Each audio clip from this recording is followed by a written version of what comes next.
Very good morning, students. As you know, I am your science teacher Vatsal Trivedi. सो आज हम बात करेंगे magnetic effects of electric current वाले chapter जो physics का हमारा है यूनिट नंबर 13।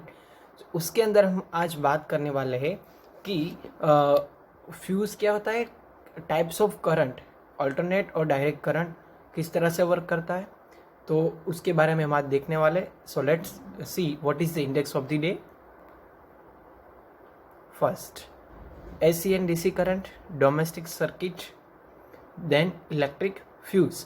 तो ये तीन चीज़ हम देखेंगे। इसमें से AC DC की डेफिनेशन और domestic electric current sorry domestic electric circuit, तो ये जो चीज़ है वो आपके एग्जामिनेशन के लिए बहुत ही IMP रहेगी। सो स्टार्ट करते हैं। First, direct and alternating current. Direct current यानी कि DC और अल्टरनेटिंग करंट यानी कि AC. So what is the full form of AC and DC? So you can write AC means alternating current और DC means direct current. So first start करते हैं A, direct current, DC. So a current that always flow in one direction only is called direct current. The current we get from the battery is a direct current. Battery के अंदर जो कुछ भी current हमको मिलता है वो direct current मिलता है। So you can see in here the graph number 1 direct current versus time. तो ये वाले ग्राफ के अंदर आप देखोगे तो इस तरह से ग्राफ को एक ही डायरेक्शन के अंदर कंटिन्यूसली फ्लो कर रहा है, तो ये है डायरेक्ट करंट यानी कि DC करंट। सो उसका totally opposite that means B, alternating current यानी कि AC current. So current that reverse its direction perpendicularly is a called alternating current. जितना अप साइड होगा उतना ही डाउन साइड। सो ये दोनों साइड पे अल्टरनेटिंग वो पास होगा, जिसको हम बोलेंगे पीरियोडिकली जो डायरेक्शन के अंदर अल्टरनेटिंग पास हो रहा है जिसको हम बोलेंगे अल्टरनेटिंग करंट।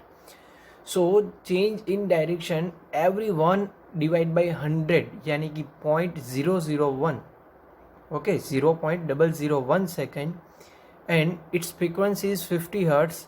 सो उसकी फ्रीक्वेंसी 50 हर्ट्स होती है और जो एक डायरेक्शन कितने टाइम के अंदर 0.001 सेकेंड के अंदर वो उसकी डायरेक्शन चेंज कर देता है, अल्टरनेट हो जाता है। So that's why it is alternating current. One advantages of AC over DC is that can be transmitted over long distance without much loss of energy. सो ये इसका एक बेनिफिट रहेगा, वो ट्रांसमिट करने में ज़्यादा यूज़ होता है। तो हमारे घर के अंदर कौन सा करंट आता है ये आपको पता लगाना है और मालूम करना है कि हमारे घर पे जो बिजली आती है उसका करंट अल्टरनेटिंग करंट आता है या डायरेक्ट करंट आता है। उसका आंसर आप कमेंट बॉक्स के अंदर लिख सकते हो, अदरवाइज डायरेक्टली मुझे सेंड भी कर सकते हो। Yes, here you can see that alternate current. तो यहाँ पे टाइम के साथ वो पहले ऊपर जा रहा है, half cycle up half cycle नीचे। तो आप यहाँ पे देख सकते हो इस तरह से करंट वर्क करता है, अल्टरनेट होता है, जिसको हम बोलेंगे डायरेक्ट नहीं but alternating current, AC current. अभी हम बात करेंगे domestic electric circuit. It is a most IMP question. So domestic electric circuit क्या होती है? इलेक्ट्रिक, पहले हम उसका डिस्क्रिप्शन देख लेते हैं, देन आफ्टर उसकी फिगर पे हम बात करेंगे।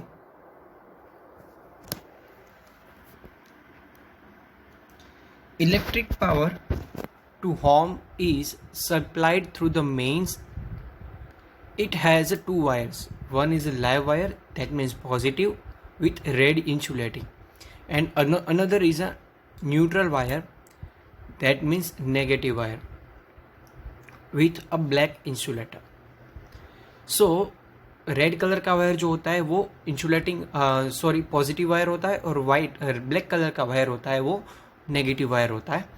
एक को हम लाइव वायर जिसमें से करंट पॉजिटिव पास होगा उसको लाइव वायर, नेगेटिव करंट जिसमें से पास आउट हो रहा होगा उसको हम नेचुरल वायर अथवा न्यूट्रल वायर हम उसको बोल सकते हैं। तो potential difference between 2 wires is 220 what.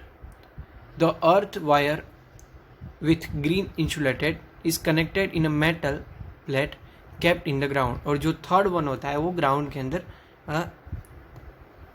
डाला होता है, जिसको हम ग्राउंड वायर बोल सकते हैं, उसको हम अर्थिंग वायर भी कह सकते हैं. Two separate circuits are used, one of 15 ampere of application with the high power rating like greasers, air conditioner, etc. Then another 5 ampere is for fan, bulbs, etc. The different applications are connected in a parallel such a way every applications get a equal voltage, even one of switch off तो other are not affected. हमने बोला था कि घर के अंदर जो कुछ भी सर्किट डायग्राम जो वायरिंग होता है वो पैरेलली होता है, क्योंकि हमने देख लिया पैरेलल रेजिस्टेंस वाला.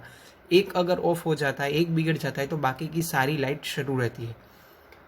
सो the applications have a metallic body like electric iron, refrigerator. Their metallic body connected with the earth wire so that if there is a leakage of current it pass through the earth and prevents electric shock. So basically जो आप यहाँ पे देख रहे हो ये circuit, ये हमारे घर के अंदर जो वायरिंग होता है उसकी एक सर्किट है.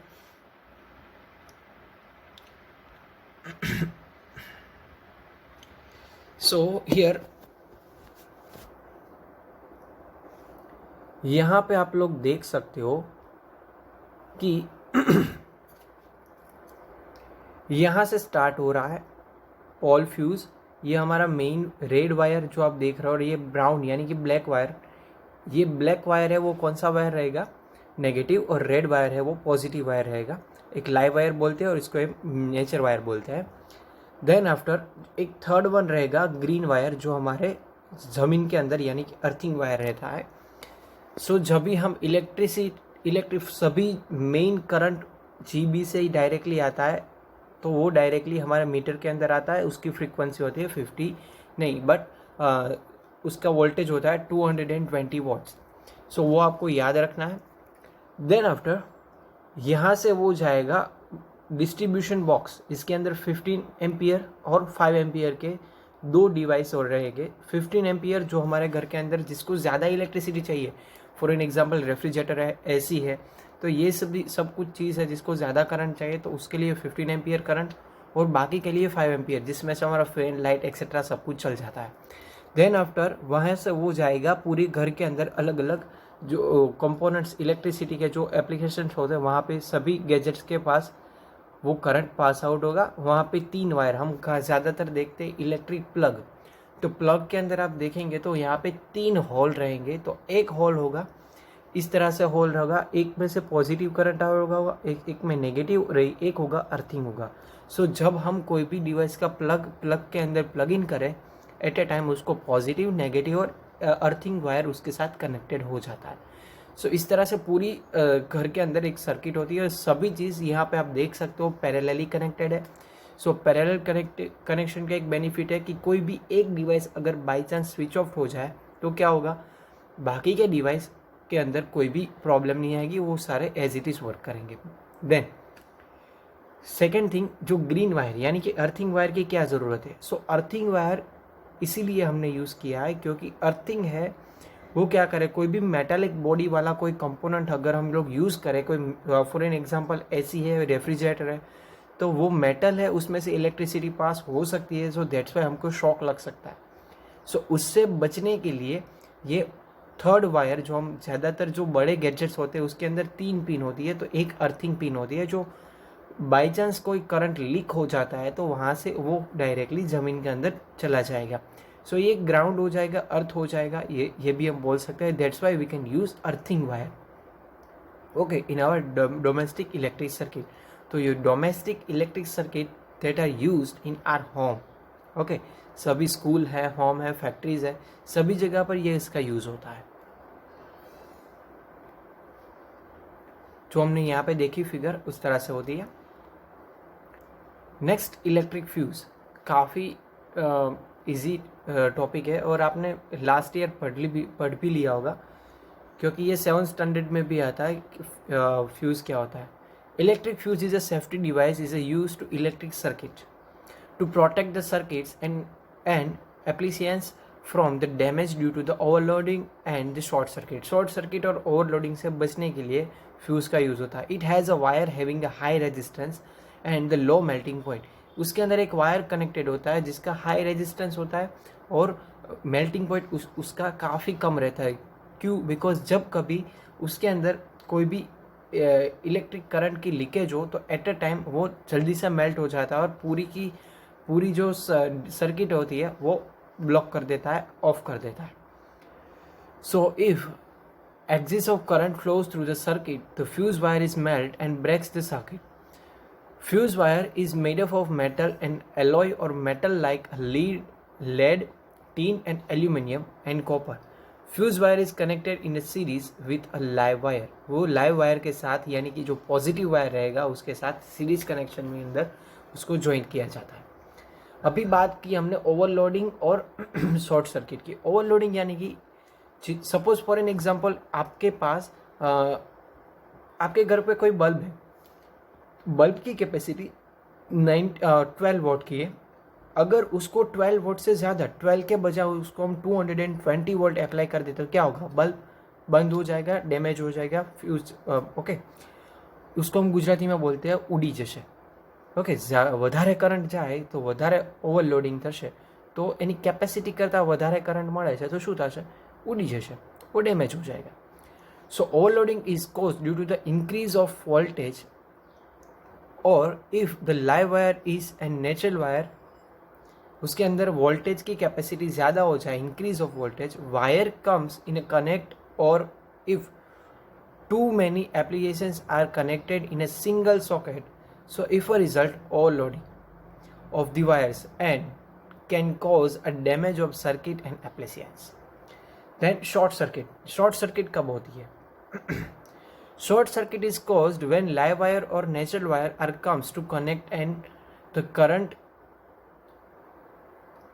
increase in a circuit. It causes a spark, fire, damage to the circuit and appliances. क्या होता है? नेगेटिव और पॉजिटिव वायर जब कनेक्ट हो जाते हैं एट ए टाइम वहाँ पे शॉर्ट सर्किट होता है क्योंकि वहाँ पे करंट की वैल्यू इंक्रीज हो जाती है। सो दैट्स वाई जो उसकी वजह से स्पार्क होता है, फायर भी लग सकती है, आग भी लग सकती है। सो इट इज़ डैमेज कर सकती है पूरी सर्किट। तो so when natural and live wire are connected यानी कि पॉजिटिव और नेगेटिव वायर जब कनेक्ट हो जाते हैं so at a time they are produce a short circuit क्योंकि वहाँ पे करंट इंक्रीज हो जाता है। Okay,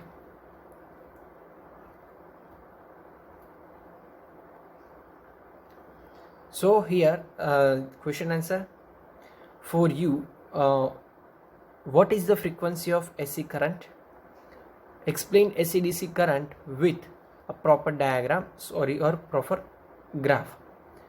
Make a short note on domestic electric circuit with proper diagram. It is a most IMP for your exam in a 3 or 4 marks with diagram. What is the electric fuse and where it is used?